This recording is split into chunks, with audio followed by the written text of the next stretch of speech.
Mais en gros, l'année dernière, je me suis fait menacer par un compte sur Twitter, ok?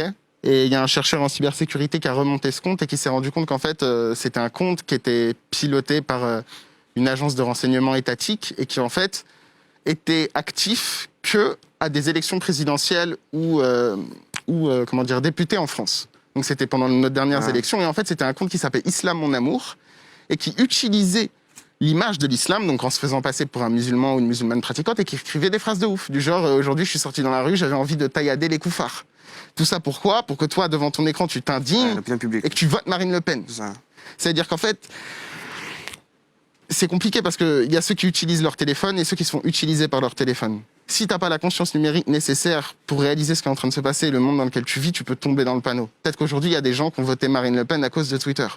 Ou Emmanuel Macron, j'en ai rien à foutre, je suis pas dans la politique. Oui, on parle. Ce que je veux dire par là, c'est que Internet, c'est le meilleur vecteur d'attaque pour manipuler quelqu'un ou lui faire changer d'avis.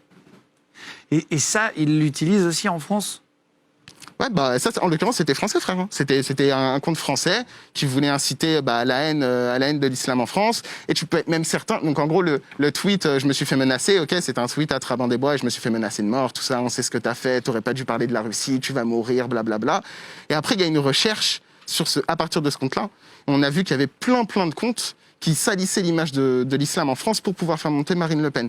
Mais quelque chose comme ça, c'est déjà passé, tu vois. Donc c'est en train de se faire actuellement.